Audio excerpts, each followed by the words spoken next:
चलिए नेक्स्ट है हमारा अपेरेंट हेल्डन थ्योरी का बचा हुआ पार्ट जो है। सबसे पहले हमने 2 पॉइंट्स किए थे, फॉर्मेशन ऑफ इनऑर्गेनिक कंपाउंड्स और उसके साथ साथ क्या किया था हमने, formation of simple organic compounds. अब हम उसके साथ साथ हमने एक और उसको प्रूव करने के लिए एक और एक्सपेरिमेंट भी किया था, Miller and Urey experiment. And now the third step is spontaneous formation of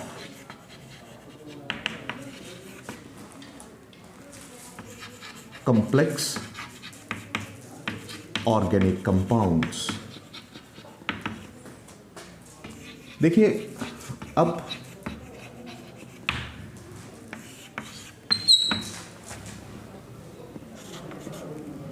as the earth further cools, देखिए अर्थ कूल डाउन,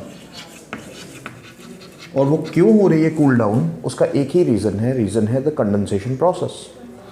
अब जैसे जैसे कूल होती गई, अब हुआ क्या, reactions, more and more reactions tend to occur, ज़्यादा से ज़्यादा रिएक्शंस होने लगी। और फाइनली क्या हुआ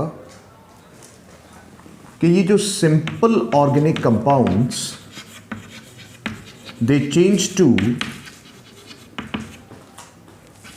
simple organic compounds undergo reactions हुई, and reactions ultimately क्या हुआ, they form complex organic compounds। अब ये कौन कौन से complex organic compounds मिले, जैसे देखिए हम कुछ चीज़ें लेते हैं, जैसे simple fatty acids and glycerol. इन्होंने क्या बनाया, फॉर्म फैट्स और ट्राइग्लिसराइड्स। अमीनो एसिड्स क्या बना रहे हैं, they combine to form proteins or polypeptides। Third thing, nucleotides, या हम ऐसा कह सकते हैं नाइट्रोजन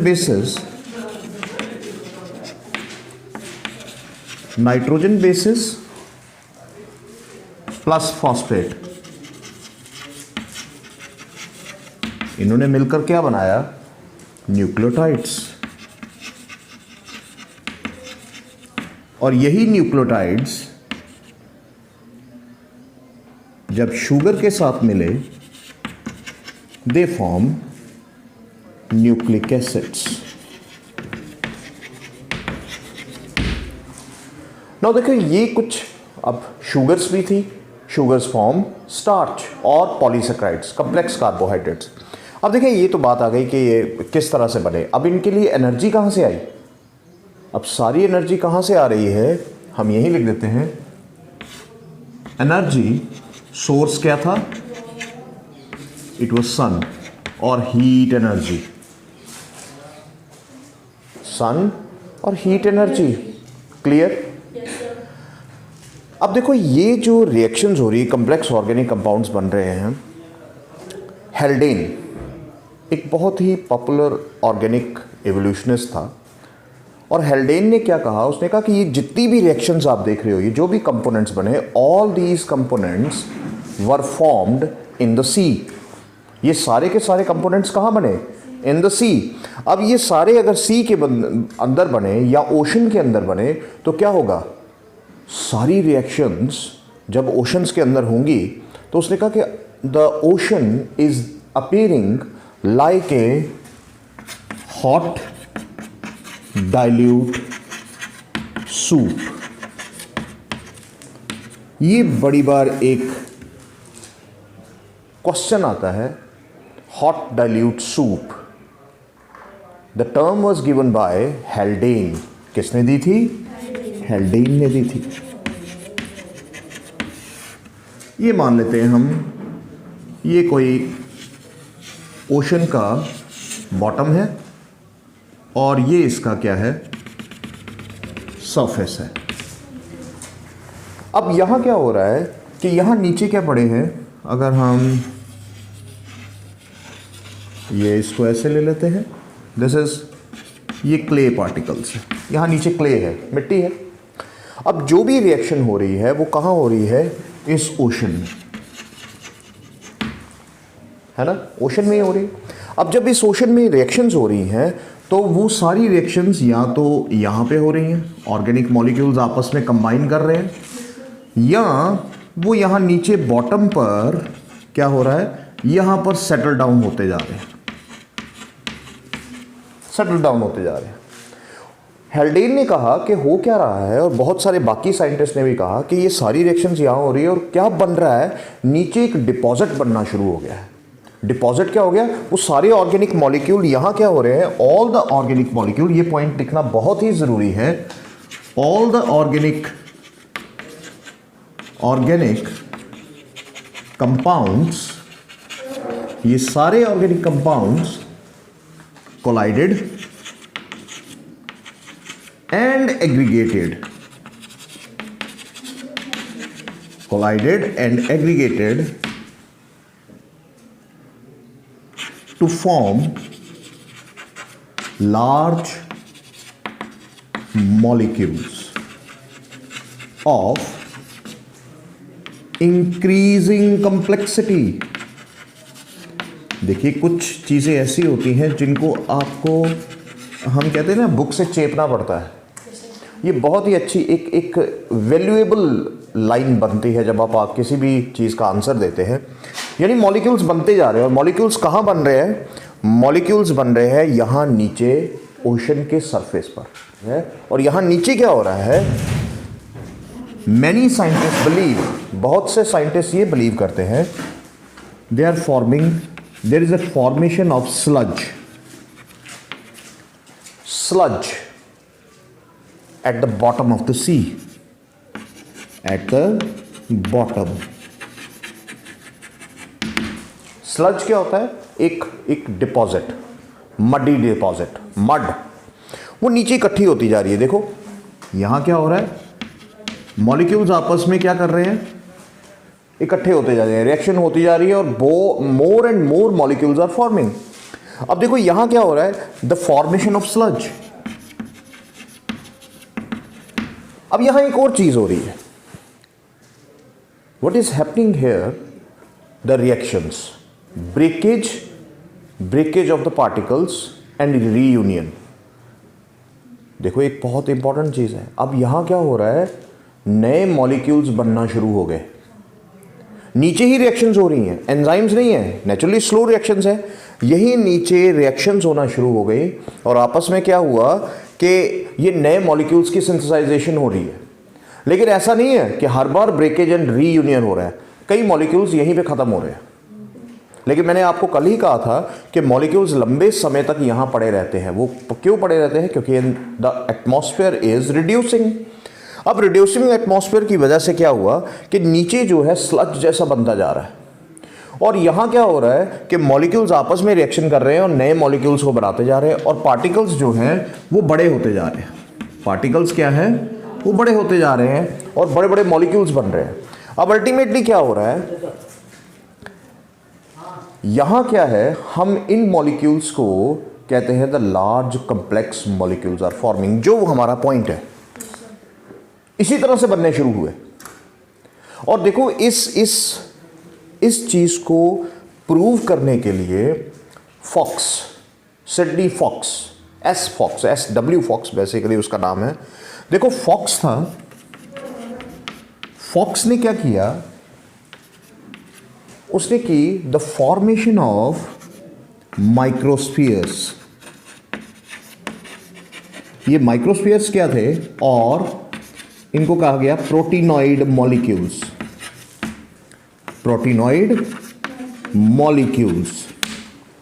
उसने प्रोटीन मॉलिक्यूल्स की फॉर्मेशन की। कैसे, देखिए ये प्रूव भी करना है, जैसे मिलर एंड यूरे एक्सपेरिमेंट ने सिंपल ऑर्गेनिक कंपाउंड्स दिए, इसी तरह से फॉक्स ने क्या किया, उसने माइक्रोस्फीयर्स और प्रोटीनॉइड मॉलिक्यूल्स की फॉर्मेशन की। कैसे, by heating the amino acids at a temperature of around 160 to 210 degree C। उसने अमाइनो एसिड्स को लिया, मैं इसको डबल ए से डिनोट कर रहा हूं, और इनको टेम्परेचर क्या दिया, टेम्परेचर दिया 162 210 डिग्री सी।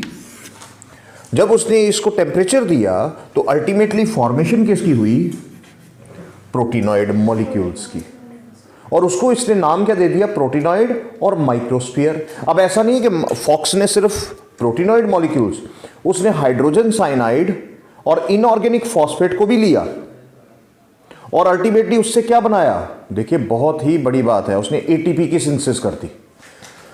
एटीपी की सिंथेसिस भी उसने यहीं से की। इसका मतलब क्या हुआ, एडिनोसिन ट्राइफॉस्फेट एनर्जी करेंसी है, और ये उस समय से रह रही है। ये उस समय जब फर्स्ट लिविंग ऑर्गेनिज्म भी नहीं था, उस समय से ये एनर्जी करेंसी है। न्यूक्लियोटाइड्स बनाए उसने जो डीएनए को बनाने के लिए चाहिए, न्यूक्लिक एसिड्स को बनाने के लिए चाहिए, इवन उसने न्यूक्लिक एसिड्स की सिंथेसिस भी की। तो ये बहुत बड़ी बातें हैं, क्योंकि ऑर्गेनिक एवोल्यूशन मैंने शुरू में ही कहा है कि ये एक ऐसा चैप्टर है जिसको आपको सिर्फ समझना है, जिसको समझना है और कुछ डाटा याद रखना है। बाकी सारी चीज़ें जो है आप हाइपोथेटिकली लिख सकते हो अगर आपको समझ हो तो यहाँ क्या है, आप ये देख रहे हो कि ये जितनी भी रिएक्शंस हो रही है कहाँ हो रही है, इन द ओशन, है ना। और उसने कहा this ocean is appearing like hot dilute soup. तो ये कंपोनेंट आपको इस पॉइंट में याद रखना है। इवन फॉक्स एक्सपेरिमेंट, ये भी आपको याद रखना है कि फॉक्स एक्सपेरिमेंट क्या है, जिसमें उसने माइक्रोस्फीयर्स की फॉर्मेशन की, उसने न्यूक्लियोटाइड्स की फॉर्मेशन की, उसने एटीपी की सिंथेसिस की, इवन न्यूक्लिक एसिड्स बना दिए उसने न्यूक्लियोसाइड्स और फॉस्फेट को मिलाकर। 80 डिग्री सी पे उसने हीट किया। देखो 80 डिग्री सी पे उसने न्यूक्लियोसाइड्स और इनऑर्गेनिक फॉस्फेट को आपस में मिलाया अलॉन्ग विथ शुगर्स, और क्या बन गया, उसको डीएनए न्यूक्लिक एसिड्स की फॉर्मेशन हुई। तो उसने प्रूव कर दिया कि देखिए जो भी चीज़ उस समय बन रही थी, जो भी कंपोनेंट्स यहाँ इस सी के अंदर बन रहे हैं, वो क्या बन रहे हैं, they are without enzymes, they are without enzymes. देखो ये सारी चीज़ें, क्या कोई एंजाइम है, आपने देखा कोई एंजाइम, अरे भाई नहीं। और अगर नहीं देखा तो इसका मतलब ये है कि हम ये प्रूव कर सकते हैं कि भाई जितने भी आज अगर लिविंग ऑर्गेनिज्म बना है तो वो किससे बना है, it is chemical evolution, inorganic component से ही बने, है ना। तो ये चीज़ें हमें ध्यान रखनी है थ्योरी को एक्सप्लेन करते वक्त। हालांकि इसकी एक्सप्लेनेशन बहुत छोटी होती है जब आप एग्ज़ाम में लिखोगे, लेकिन पढ़ते वक्त हमें चीज़ों को समझना पड़ता है। अब देखो ये सारी रिएक्शंस यही हो रही है। अब हुआ क्या, देखो the next step is formation of colloidal molecules. अब वो कैसे बने, लेट अस सी कि फॉर्मेशन ऑफ कोलाइडल मॉलिक्यूल्स कैसे बने। नाउ इस केमिकल इवोल्यूशन जो पहला पार्ट हम कर रहे हैं, इसका लास्ट स्टेप है फॉर्मेशन ऑफ कोलाइडल मॉलिक्यूल्स। अब कोलाइडल मॉलिक्यूल्स क्या होते हैं, चलिए देखते हैं। देखो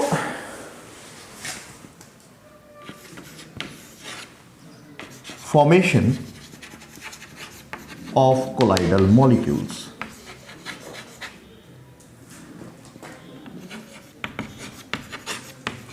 देखो कॉम्प्लेक्स ऑर्गेनिक मॉलिक्यूल्स आपस में कंबाइन किए। अब ऐसा आपको अभी मैंने एक डायग्राम दिखाई ओशन के अंदर। अब ओशन के अंदर क्या थे, वो जो प्रोटीन मॉलिक्यूल्स या बड़े मॉलिक्यूल्स थे, उन्होंने क्या किया कि उन्होंने आपस में रिएक्ट करना शुरू कर दिया। अब कुछ तो डिवाइड होने लगे, कुछ आपस में कंबाइन होकर और बड़े मॉलिक्यूल बनाने लगे। देखो समझने की बात है, कुछ तो डिवाइड होने लगे, चलिए नंबर बढ़ गया। जैसे ये एक मॉलिक्यूल है, ये कोई एक मॉलिक्यूल था, तो इसका नंबर बढ़ा, ये डिवाइड हुआ, ठीक है। ये जब डिवाइड हुआ, मान लेते हैं ये इस तरह से डिवाइड होना शुरू हो गया, तो नेचुरली इसका नंबर बढ़ेगा। कितने हो जाएंगे, ये 3 मॉलिक्यूल्स, फिर आगे ये डिवाइड होना शुरू हुए, तो नंबर जो है वो क्या होने लगा, बढ़ने लगा। कुछ तो ऐसा होने लगा, कुछ ऐसा होने लगा कि ये आपस में कंबाइन होने लगे और एक और बहुत बड़ा मॉलिक्यूल बनाने लगे। सो ये जो ऑर्गेनिक कंपाउंड्स थे कॉम्प्लेक्स, ये आपस में जब ज्वाइन हुए तो ये बड़े इस तरह से मॉलिक्यूल्स बनाने लग पड़े। कॉम्बिनेशन, बाय कंबाइनिंग बड़े मॉलिक्यूल्स बनने लगे। अब ये जो बड़े मॉलिक्यूल्स थे इन्हें क्या कहा गया?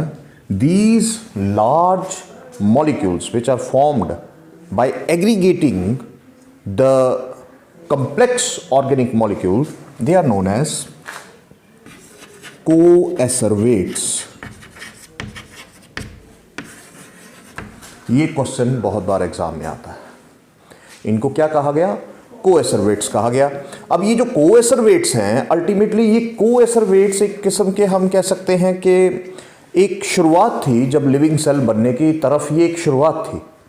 अब यहां क्या हुआ, देखो ये कोएसरवेट्स की एक प्रॉपर्टी थी। ये कोएसरवेट कहां बना? सी में, उसी सी में बन रहा है। अब जब ये कोएसरवेट बन रहा है तो हुआ क्या कि ये भी डिवाइड करने लगा। कोएसरवेट्स के पास एक प्रॉपर्टी आ गई। इसका मतलब अगर डिवाइड कर रही है कोई चीज, इसका मतलब रिप्रोडक्शन कैपेसिटी इसके अंदर थी। ये डिवाइड कर रहा है। जब डिवाइड करने लगा तो मान लेते हैं ये कोएसरवेट आगे क्या कर रहा है? डिवाइड कर रहा है। हम एक हाइपोथेटिकल एक डायग्रामेटिक रिप्रेजेंटेशन ले रहे हैं, ऐसी कोई बात नहीं है। अब क्या हुआ, ये कोएसरवेट आपस में डिवाइड हो रहा है। ये इस तरह से बहुत सारे मॉलिक्यूल्स बना रहा है, बहुत सारे मॉलिक्यूल्स बना रहा है, ठीक है। अब जब बहुत सारे मॉलिक्यूल्स ये बन रहे हैं तो हुआ क्या, क्ले पार्टिकल्स, वाटर, सारा काम वाटर में हो रहा है। क्ले पार्टिकल्स क्या कर रहे हैं? क्ले पार्टिकल्स इसको एक कैटालिटिक सरफेस दे रहे हैं। मिट्टी है, मिट्टी के ऊपर रिएक्शन हो रही है, तो मिट्टी क्या दे रही है उसको? ये मान लो ये एक कोएसरवेट है, ये यहाँ इस मिट्टी के सरफेस पर पड़ा है, तो ये मिट्टी क्या दे रही है? मिट्टी इज प्रोवाइडिंग इट एक catalytic surface. You know the catalysis process, है ना? तो कैटालिसिस कर रहा है, वो रिएक्शन को एनहांस करने की कोशिश कर रहा है। और रिएक्शन जब एनहांस हुई तो हुआ क्या, वी नो कि ये पानी के अंदर हो रही है। वाटर जो है इसके चारों तरफ इस तरह से एक लेयर बन गई। वाटर की क्या हो गया? एक लेयर बन गई। और ये क्या था? एक स्ट्रक्चर बन गया। अब यहां क्या हुआ, इस वाटर लेयर, वाटर ने इसको एक प्रोटेक्टिव लेयर दी। अब इस लेयर के अंदर होने क्या शुरू हो गया? Divisions, breaking and building process. देखिए इसके आगे क्या हुआ, breaking and building process.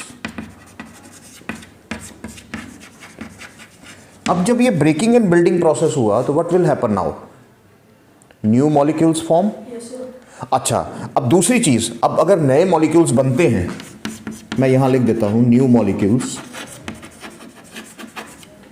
Are formed, बनेंगे, नो डाउट, क्लियर है हमें। लेकिन ऐसा भी तो हो सकता है conditions are not suitable for certain. Conditions जो है कईयों के लिए सूटेबल ना हो, कई मॉलिक्यूल्स खत्म ही हो जाए। नए मॉलिक्यूल्स तो बनेंगे, इसके साथ साथ क्या होगा, कुछ मॉलिक्यूल्स डिस्ट्रॉय हो जाएंगे, खत्म हो जाएंगे भाई। और जब वो खत्म हो जाएंगे, इसका कहने का मतलब मेरा क्या है, ये बहुत पहले से सिलेक्शन प्रोसेस शुरू हो गया था। There was natural selection. देखिए, सर्टन मॉलिक्यूल्स अंडरगॉन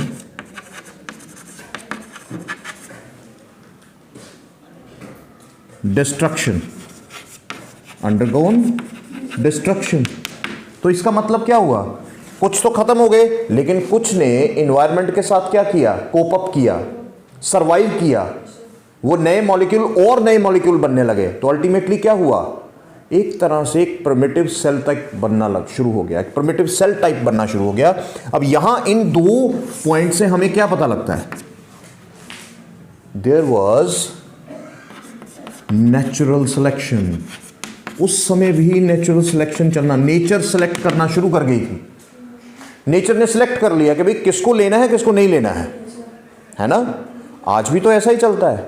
आज के सिनारियो में अगर आपको सक्सेस लेनी है तो आपको कुछ स्मार्ट वर्क करना पड़ेगा। हार्ड वर्क, मैं इस चीज़ को बिल्कुल नहीं मानता हूँ कि hard work is the key to success. It is the smart work which is key to success. Understood? तो आज ये जो टॉपिक है, अगर आपको इसको प्रिपेयर करना है तो आप अपने तरीके से कीजिए। आप इसको ये देखिए कि ये कह क्या रहा है। तो देखो, ये जो मॉलिक्यूल्स बने इसके अंदर वो क्या थे? Those were coacervates, colloidal molecules. Understood? तो ये वाटर लेयर इनके चारों तरफ क्यों आई? क्योंकि इनके पास एक प्रॉपर्टी थी, और वो प्रॉपर्टी क्या थी? याद रखिएगा, these coacervates are zwitter ionic in nature. Zwitter ionic in nature.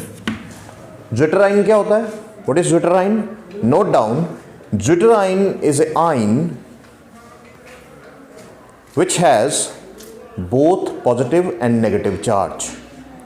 एक ऐसा आयन या कंपोनेंट या मॉलिक्यूल जिसके पास दोनों चार्ज हो, पॉजिटिव और negative, that is known as zwitter ionic in nature. और इसी ज्विटर आयनिक नेचर की वजह से ये पानी जो है इन मॉलिक्यूल्स के चारों तरफ अरेंज हो गया। क्लियर है बेटा? क्योंकि आप जानते हो पानी को भी अगर तोड़ें तो H+ एंड OH-। तो इसके पास भी, कोएसरवेट के पास भी क्या था? ज्विटर आयनिक। आपस में मेल खा गए और आपस में इन्होंने क्या किया? एक रिएक्शन, एक कवरिंग बना दी, एक लेयर बना दी। पर इसको आप सेल मेम्ब्रेन नहीं कहोगे। It is not the formation of first cell, it is basically a primitive type of, हम कह सकते हैं प्रिमिटिव टाइप ऑफ सेल था। अभी वहां हमने जाना है। सो ये क्या है? This is all about the first part, chemical evolution. कल हम करेंगे ए बायोजेनेसिस। अंडरस्टूड? इसके 2 स्टेप्स हैं and we will finish this. चलो।